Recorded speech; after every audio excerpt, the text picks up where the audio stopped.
Australia has been caught in a lie about UFOs. Let's talk about that and a whole lot more today, so get in here. It's time for another UFO News Roundup. This is Jack with Cosmic Road. I talk about UFOs and the paranormal. Please like and subscribe and let me know what you think in the comments below. Okay, let's just get right to it. This is per Grant Levac. Breaking: Australia caught in a lie on U.A.P. In July, the Australian Department of Defense confirmed that Australia did not attend a United States briefing on UAPs.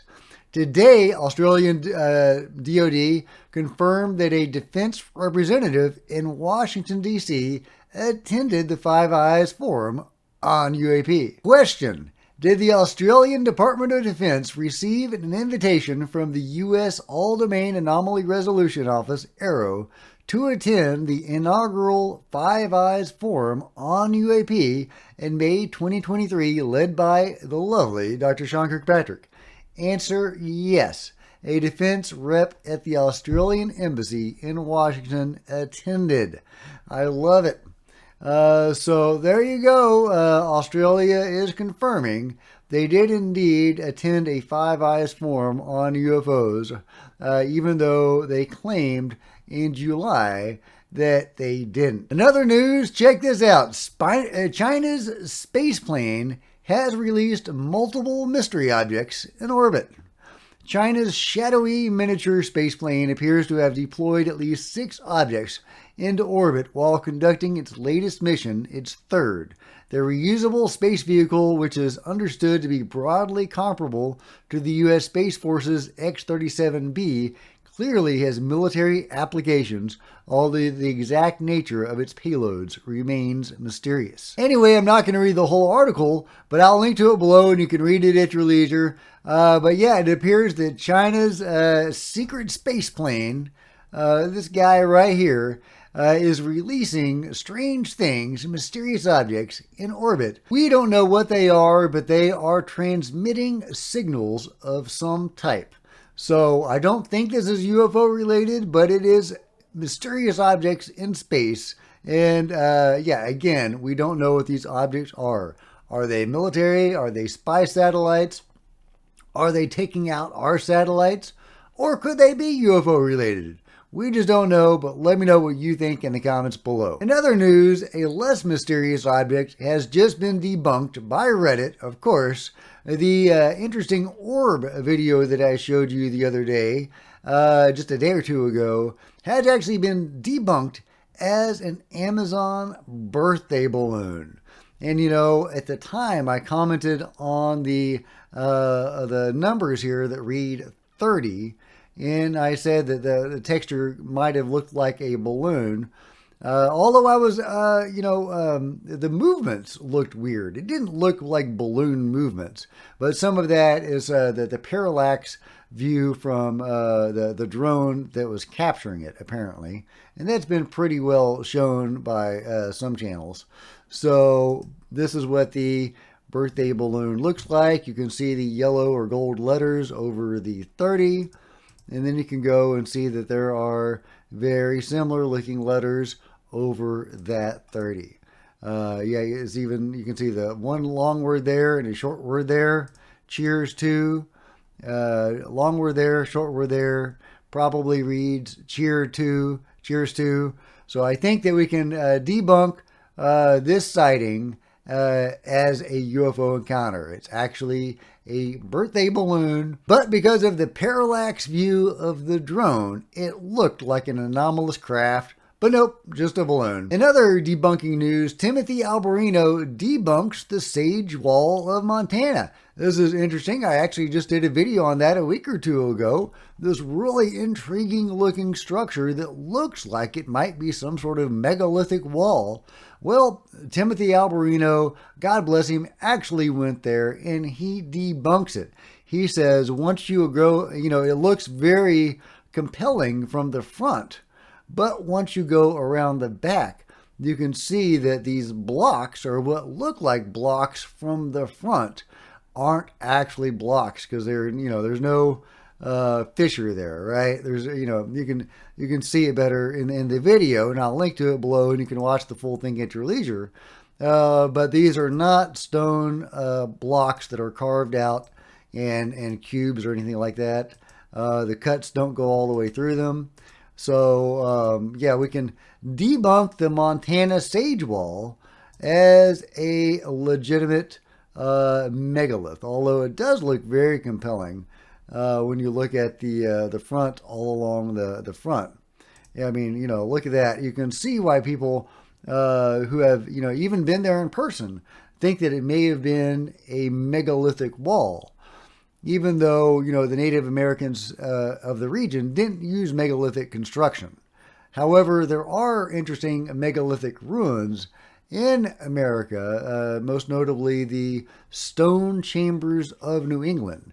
We still don't know who built those. In other news, a few days ago, Ross Coulthart interviewed retired Admiral Timothy Gallaudet, and he had some really interesting things to say. He's come out before saying some great things in defense of David Grush, but it's great to get him on the record again. And he had one really intriguing thing to say. Well, a bunch of them, but one I'll play for you here today, talking about possible contact between the UFO control group and the beings. This is technology we're still trying to learn about, and it could give us an advantage in any military conflict.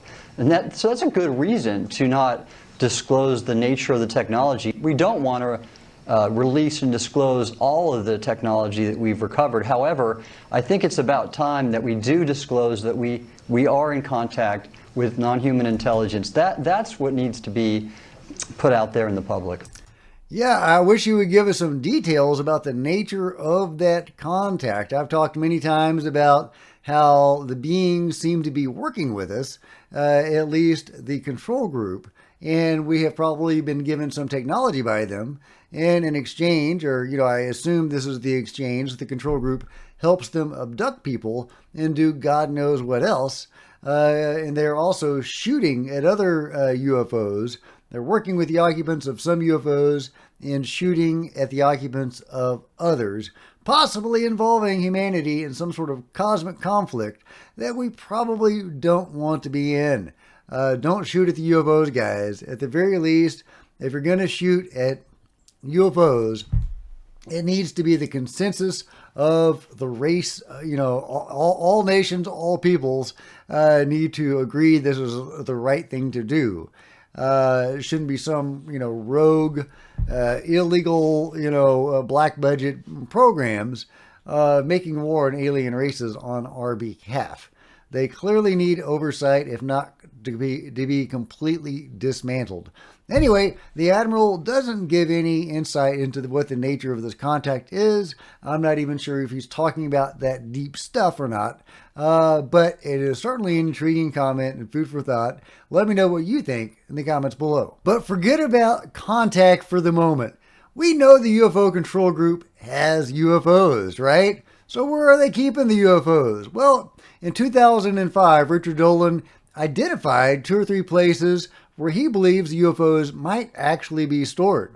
So let's just go over that. This is from the 2005 third annual UFO Crash Retrieval Conference documents and posted by the Juan. So thank you, Juan. The Juan. If Lockheed has in their possession 1 or more crashed UFOs, chances are the high desert of Southern California is a good storage testing point, and not just for Lockheed, says the Juan.